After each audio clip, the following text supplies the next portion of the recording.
love Geoff Boy's Cars, and this is James. James, you're wearing a Mini t-shirt. I am wearing a Mini t-shirt. You're a Mini man as well as a Volvo man. Yeah, I still got my first car as an old Mini, classic Excellent. Mini. But this was, I think it's just a free shirt I got from somewhere. Right, well, but it's Mini, so you're in.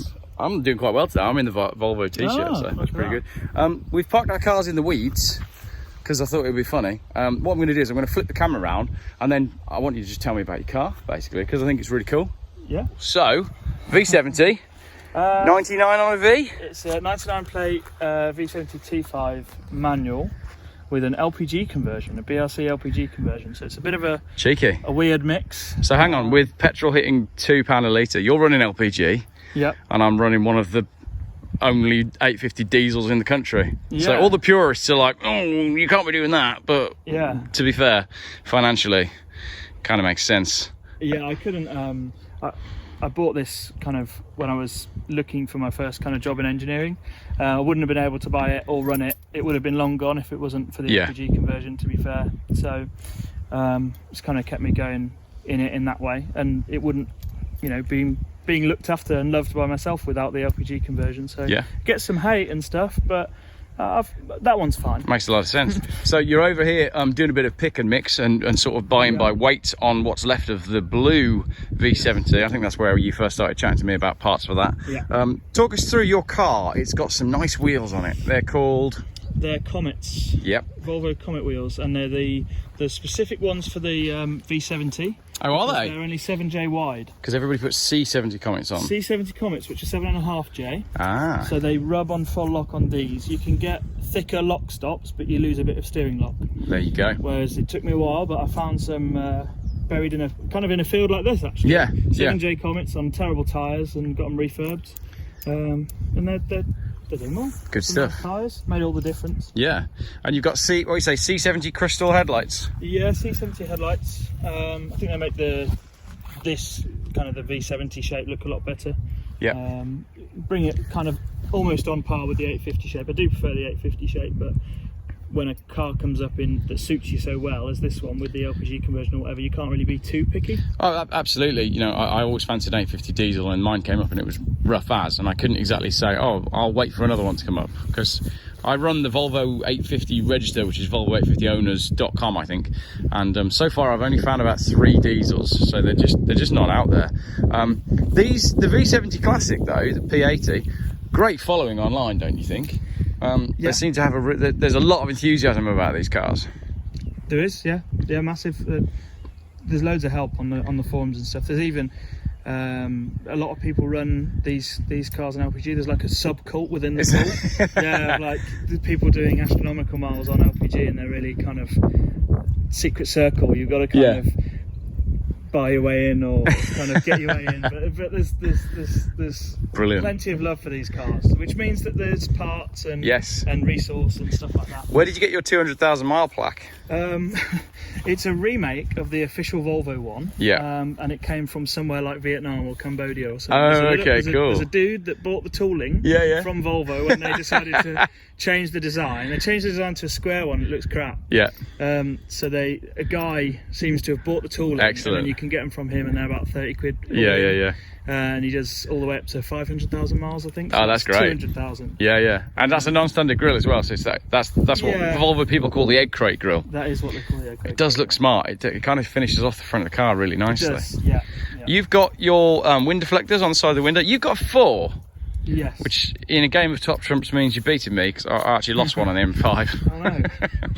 I need to get one. You can't buy just one. I don't need to buy a set of 4. I just need one for the rear right door. They're a recent addition, so maybe the falling off is to come. I like them. I think they make a big difference, and aesthetically I think they help the car as well. Wood wheel. Wooden wheel. I think they only came on C70s. Maybe someone can correct me. Yeah. With the wooden knob as well. Slightly different shades of slightly different shades of wood on your knob. Over that. Exactly. And to be honest, I don't think there's not many cars that are featured on Geoff Boy's Cars that have got the exact same shade of wood in all the areas where they're supposed to be wood. Yeah. the one on my, I filmed the Jaguar XK8 this morning, and the knob on that it looks like it's completely wrong. I think it's just faded. But yeah, I spoke to the top Swedish breaker of these cars. Oh, that's and like... he said there is basically no wooden gear knob to match that wheel shade. Oh, really? Whether that's true or not, no idea. But an interesting anecdote. But if you like that sort of thing. I took it as a sign to stop looking and just go for the first one I could find. I like that a lot, actually. It's on the later cars, that knob's just grey plastic all the way around. Yeah, it is. Really yeah, kind of lets it down. It does. They're a lovely spec car for a family estate car. They were very nicely finished, and I think that helps with the popularity today. So your LPG is, what size is your tank on the LPG then? 60 litres in the spare wheel well. Yeah. Okay. So to carry around a little space saver, but it's a big boot, and I just take it out if we're going anywhere where we need the whole boot. Yeah. It just sits in there when the boot's empty. Yeah. So why not? Cool. So you have a car full of parts from the V70. Well, some of those parts are from the California edition. So maybe the spirit of the California edition will live on with you. And you've also got a load of parts that you'll probably never need, but taking them anyway. Lovely. Well, cheers for coming over, and I'll let you get on now. And you playing football or something? Yeah, I've got to get to football now. All right. But I've got a T5, so I can get there quickly. Exactly. All right. Well, you crack on, and I'm sure I'll be seeing you again for some other Volvo adventure.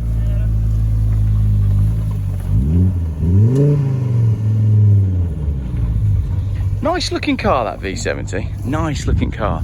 Now, there's an original Camaro drag car that was built in the 70s in America over there, but I'm not allowed to show you. Sorry about that. Right. Time to go home. Thanks for watching. There's a boat there. I've not tried to buy it yet, but I'm tempted to. Would you like to see what's left of my V70? The diesel, the one where the cam belt went. I'll show you. Have a little stroll over here. Apologies for the windy video. Bit noisy. Right, what we got? One ski. Anybody need a steering wheel? If you can see anything on this car that you want, please come and just take it. Well, don't just come and take it. Maybe give me some pocket money for it, but I don't enjoy breaking cars. It's no fun. All the good big bits have gone. Although James does tell me that the Niver mat suspension on this car is apparently worth something. So if you'd like to buy my Niver mat springs, then please do. The fuel tank has been bastardised, but to be fair, that was actually me and the wife during the fuel crisis when we couldn't get any diesel anywhere, and I knew that I had a little bit in this car. Beautiful day to be siphoning the last dregs of society out of a Volvo. Welcome to the end of times.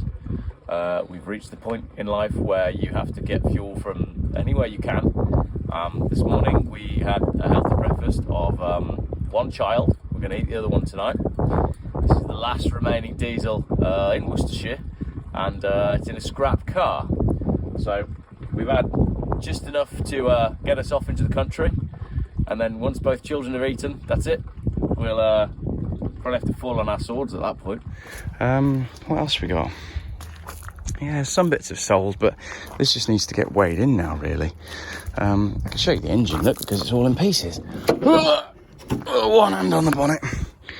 So yeah, the timing slipped on this car, and it goosed the engine, which was a great shame, and caused me much financial ruin and lots of emotional stress, which is not necessarily finished. But there we go.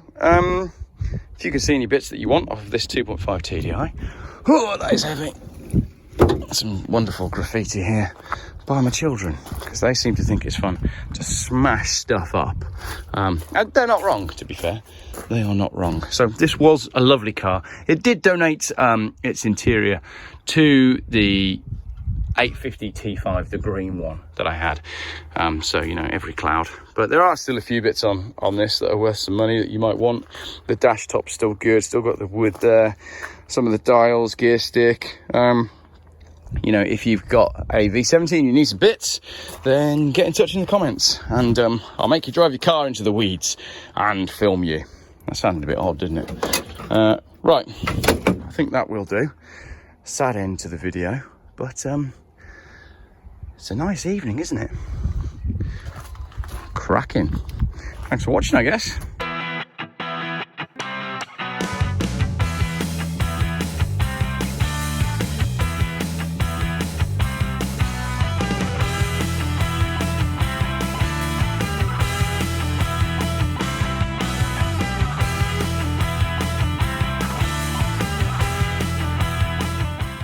Geoff buys cars.